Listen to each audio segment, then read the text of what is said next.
Hello everyone, welcome you also. आज देखने वाले हैं बायोलॉजी का लेसन प्लान।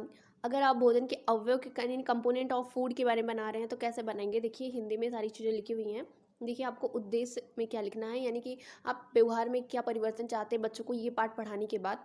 तो देखिए ज्ञान में क्या, तो विद्यार्थी संतुलित भोजन की परिभाषा दे सके। उसके बाद है विद्यार्थी भोजन के अवयव का प्रतिविज्ञान कर सके। अवबोध में क्या है, विद्यार्थी भोजन के अवयव की व्याख्या कर सके। ये सारी चीज़ें आप अवबोध में लिखेंगे। फिर अनुकरण है। देखिए अनुकरण में क्या, विद्यार्थी भोजन के अवयव के बारे में प्राप्त ज्ञान का दैनिक जीवन में उपयोग कर सके। कौशल क्या क्या होना चाहिए। देखिए आप खुद भी आप इस सारी चीज़ों को बना के लिख सकते हैं कि उद्देश्य क्या होनी चाहिए जो आपके दिमाग में है। लेकिन ये जो है ज्ञान, अवबोध, अनुप्रयोग, कौशल, अभिरुचि, ये इंपॉर्टेंट है। ये 5 चीज़ें होनी चाहिए। बाकी आप ये डिफरेंट कर सकते हैं।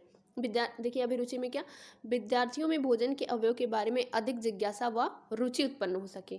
फिर अभिव्यक्ति में विद्यार्थी में भोजन के अवयव की प्रति वैज्ञानिक दृष्टिकोण विकसित हो सके। ये सारी चीज़ें बिहेवियर चेंज लाना है आपको बच्चों के।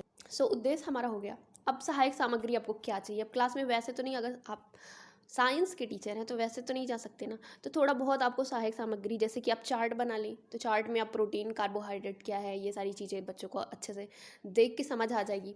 फिर शिक्षण विधि, तो लेक्चर विधि और व्याख्यान विधि, प्रश्नोत्तरी विधि, यही बेस्ट होती है बच्चों को पढ़ाने के लिए। छोटी क्लासेस में चार्ट आप ले सकते हैं।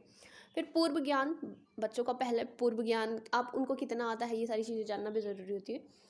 तो देखते हैं कि उसके बाद आपको फाइल में सारी चीज़ें बनानी होंगी। ये सारी चीज़ें, ये जो चार्ट है ये आपको बनाना पड़ेगा। तो प्रस्तावना में क्या, जो पहले से वो जानते हैं उन चीज़ों से उन्हें कनेक्ट करना। तो कुछ क्वेश्चन इसमें होते हैं, जैसे कि प्रतिदिन भोजन में कौन सा आहार लेते हैं, तो सारे बच्चे क्या बताएंगे, कुछ खाते होंगे।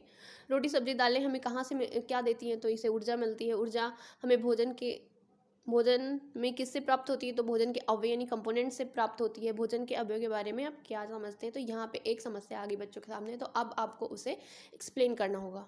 फिर देखिए पाठ्य सूचना क्या है। आज हम भोजन के अवयव के बारे में विस्तृत से अध्ययन करेंगे। फिर देखिए विद्यार्थी ध्यान से सुनना स्टार्ट कर देंगे। फिर ये देखिए, ये यहाँ पे है आपका चार्ट। ये इस तरीके से कुछ चार्ट होगा। भोजन के अवयव क्या होती है, प्रोटीन, कार्बोहाइड्रेट, वसा जो भी होते हैं। यहाँ पे आप, ये ब्लैक बोर्ड वर्क है। कार्बोहाइड्रेट के स्रोत क्या है, आलू, चावल, गुड़। फिर प्रोटीन के स्रोत मटर, सोयाबीन, मांस, मछली। विटामिन के स्रोत फल, सब्जियाँ, ये सारी चीज़ें आपको ब्लैक बोर्ड पे बनानी है। तो ये इस तरीके से आप फाइल अच्छी से अच्छी बनाएं ताकि आपको नंबर ज़्यादा मिले। फिर विकासात्मक प्रश्न आप पूछेंगे, हम प्रतिदिन कौन से कार्य करते हैं। खेलने दौड़ने के लिए शरीर में किसकी आवश्यकता होती है। भोजन हमें किससे प्राप्त होता है, पेड़ पौधों से।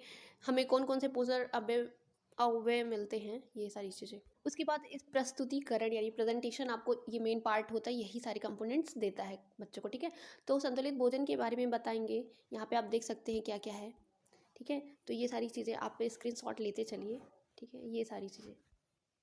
फिर विद्यार्थी भोजन क्या करता है, हमारे शरीर में वृद्धि, विकास, रोग मुक्त रखने में हमें मदद करता है, और ये सारी चीज़ें देख सकते हैं यहाँ पे। फिर उसके बाद है, जब इन्हें इतना पता चल जाएगा तो आप ये बता देंगे कि पोषक तत्व युक्त जो आहार होते हैं उन्हें संतुलित आहार कहते हैं। ये आपका ब्लैक बोर्ड वर्क है। यहाँ पे जो एकदम लास्ट में लिखा है ये वाला, ये सारे ब्लैक बोर्ड वर्क है। ठीक है, उसके बाद देखते हैं आगे क्या है।